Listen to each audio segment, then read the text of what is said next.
Stand by. Good afternoon. My name is Doug Brazy, and I'm an air safety investigator with the National Transportation Safety Board. Let me begin by offering my condolences to the family and friends of those involved in this tragic accident.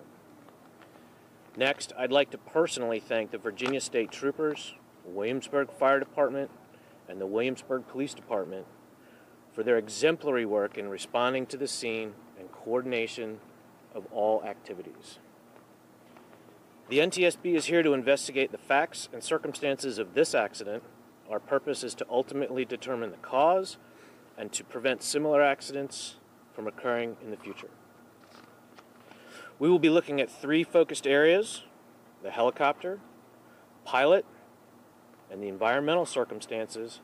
To that end, our work here will be collecting perishable evidence, witness statements, and other data.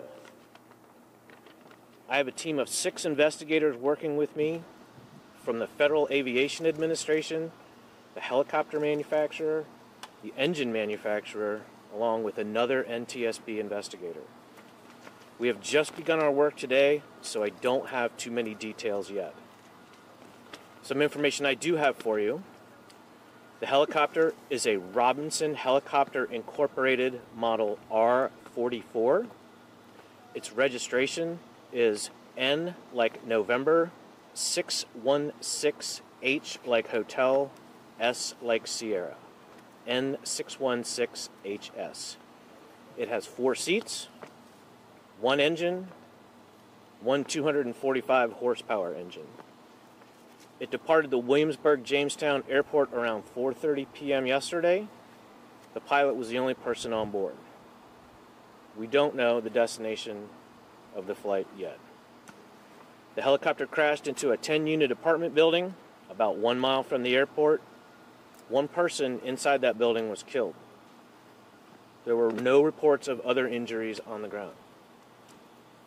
The pilot held a commercial pilot certificate.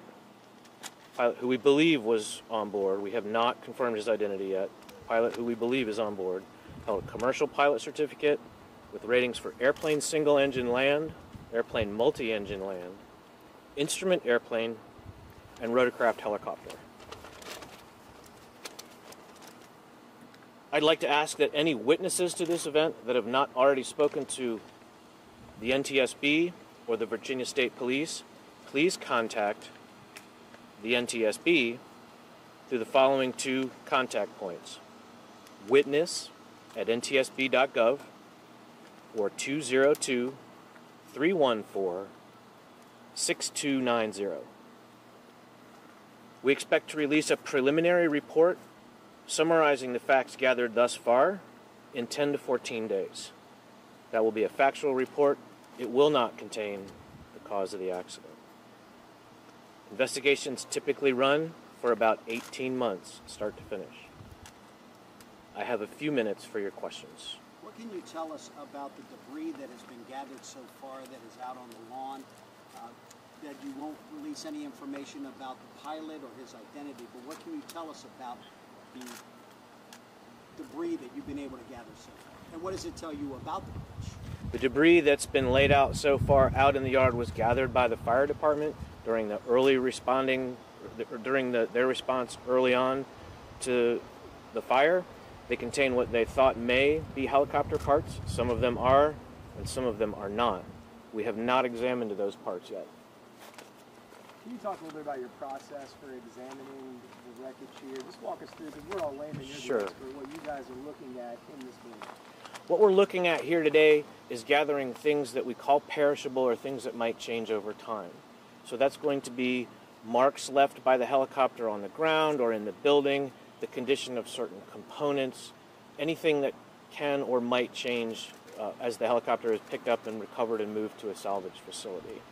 We will also be collecting witness statements and fuel records and other things that are perishable or very hard to fetch as the investigation ages.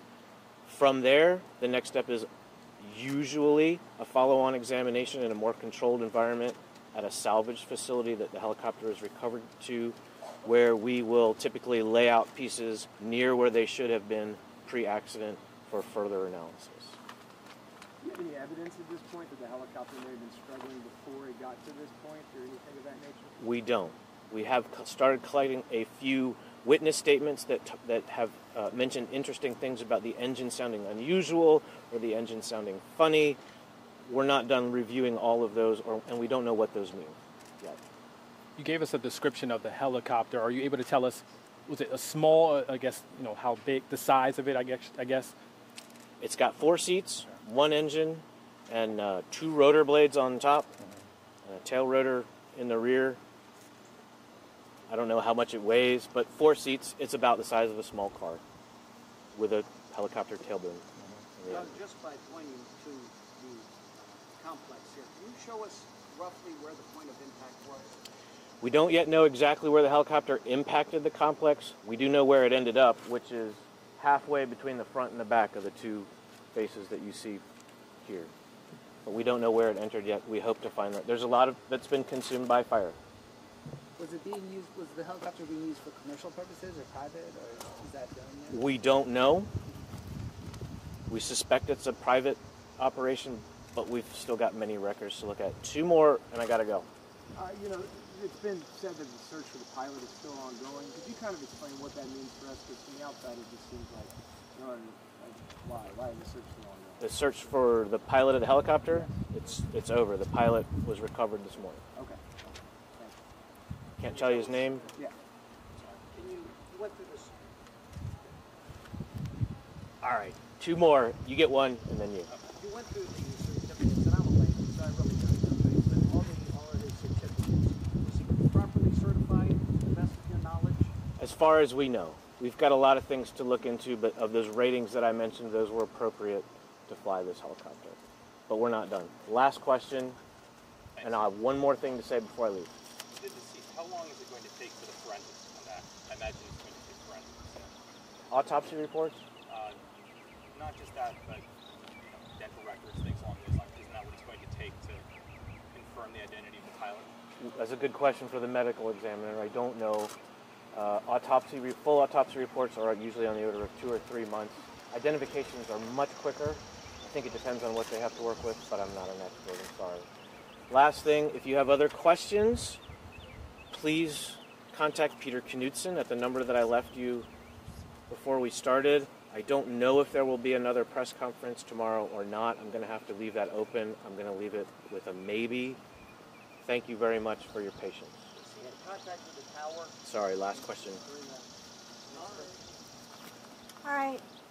For those of you who don't know me, Sergeant Michelle Anaya, State Police. Last name Anaya, first name Michelle, Sergeant. The deceased female that was a resident was identified this morning as Jean Danelko. Pronunciation is Danelko, 91 years of age, who lived in one of the condominiums. This is a statement that was made by her family members and asked to read to you. Like he said, this is a very intense situation that they're trying to cope with. Jean Danelko was 91 years old when she died July 8, 2018.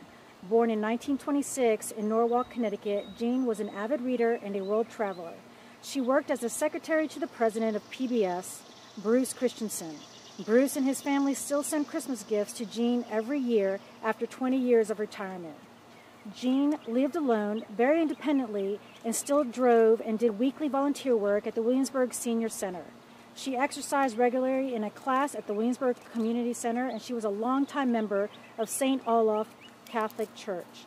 Jean had 1 son, but a large family of step-grandchildren and great-grandchildren and others who all called her Grandma Jean. Generous and thoughtful, Jean was well-loved and admired by all who knew her. Please respect the family's wish to grieve in privacy. They do not want any media to contact them at this time. When they will become available, they will make contact. Thank you. All right, we're good. Sorry. Maybe tomorrow.